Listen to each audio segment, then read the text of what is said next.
নমস্কার বন্ধুরা, আমার চ্যানেলে আপনাদেরকে স্বাগত। আজকেও এসেছি একটা রান্নার ভিডিও নিয়ে, যেখানে মা একটা পিঠে তৈরি করছে। এই পিঠেটার নাম হলো চুষি পিঠে। আমরা এখানে এটাকে গ্রাম্য ভাষায় ঘেঁচি পিঠা বলে জানি। তো এর জন্য প্রথমে মা এখানে 1 বাটি মতো চাল নিয়ে নিয়েছে। তারপর চালটাকে ভালো করে ধুয়ে নিতে হবে। এই পিঠেটা খুবই সহজ, আপনারা খুব সহজেই বাড়িতে বানিয়ে ফেলতে পারবেন। তো চালটাকে এরপর ভালো করে ধোয়া হয়ে গেলে এটাকে 2 থেকে 3 ঘন্টা এটাকে আমি ভিজিয়ে রাখবো। তারপর চালটা ভিজে গেলে এটাকে এইভাবে বেটে নিতে হবে। আপনারা চাইলে গ্রাইন্ডারে বাটতে পারেন। তো এটা বাটার জন্য এটাকে তো শক্ত করে বাটতে হবে, তাই জন্য শিলে বাটলেই সবথেকে বেস্ট। তো আপনারা যেখানে খুশি বাটতে পারেন। তো চালটাকে এইভাবে বেটে নিতে হবে।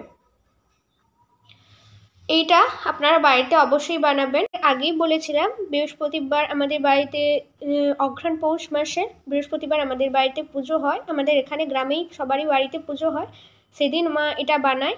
তো আপনারা পুজোর দিনে এটা বাড়িতে বানাতে পারেন। মায়ের চাল বাটা হয়ে গেছে, তাই শিল থেকে সবগুলো চাল বাটা তুলে নিচ্ছে। এরপর এই চাল বাটায় এখানে লবণ দিয়ে এই চাল বাটাটাকে ভালো করে মাখিয়ে নিতে হবে, যাতে লবণটা এর সঙ্গে ভালো করে মিশে যায়। দেখুন কতটা শক্ত করে এটাকে বাটতে হবে। যত শক্ত হবে তো পিঠেটা গুড়তে ততই সুবিধা হবে। যদি নরম হয়ে যায় এখানে আপনারা ময়দাও ব্যবহার করে নিতে পারেন। যদি মনে হয় পেস্টটা একটু নরম হয়েছে, এখানে ময়দা ব্যবহার করে নিতে পারেন। তারপর হাতের সাহায্যে ইচ্ছে মতো শেপ দিয়ে দিতে পারেন। এখানে মা এইভাবে শেপ দিয়ে দিচ্ছে। সাধারণত চুষি পিঠা দেখতে এরকমই হয়, আবার অনেকেই অনেক রকমভাবে ডিজাইন করে দেয়। তো আমরা এইভাবেই করি। তো প্রত্যেকটা এইভাবে গড়ে নেওয়া হয়ে গেছে। এরপর মা উনুনটা ধরিয়ে নেবে। এই পিঠেতে নারকেল কোড়া বা আমি এখানে যে চিনি ব্যবহার করেছি, চিনির বদলে গুড়টাও দিতে পারেন, তাহলে আরও পিঠেটার স্বাদ আরও দারুণ হবে। তো আমার কাছে নারকেল কোড়া বা গুড় দুটোই কিছুই ছিল না, তাই জন্য আমি এখানে ব্যবহার করিনি। উনুনটা ঠিকমতো ধরে গেছে। এরপর মা কড়াই বসিয়ে দিয়েছে। কড়াইটা গরম হলে এতে পরিমাণ মতো দিয়ে দিতে হবে দুধটা দিয়ে কিছুক্ষণ দুধটাকে এভাবে ফুটে নিতে হবে। মা দুধ যেটাই ছিল সেখানে জল দিয়ে কিছুটা জল এখানে দিয়ে দিচ্ছে। তারপর এতে দিয়ে দিচ্ছে তেজপাতা আর দিয়ে দিচ্ছে এলাচ গুঁড়ো দিয়ে দুধটাকে ভালো করে ফুটিয়ে নিতে হবে। এরপর এতে মা পরিমাণ মতো চিনি দিয়ে দিচ্ছে। আপনারা যদি কম মিষ্টি খেতে চান এখানে কম মিষ্টি দেবেন, আর যারা বেশি মিষ্টি খেতে চান তারা বেশি সেই অনুসারে এখানে মিষ্টিটা দেবেন। এরপর দুধটাকে ভালো করে ফুটে নিতে হবে।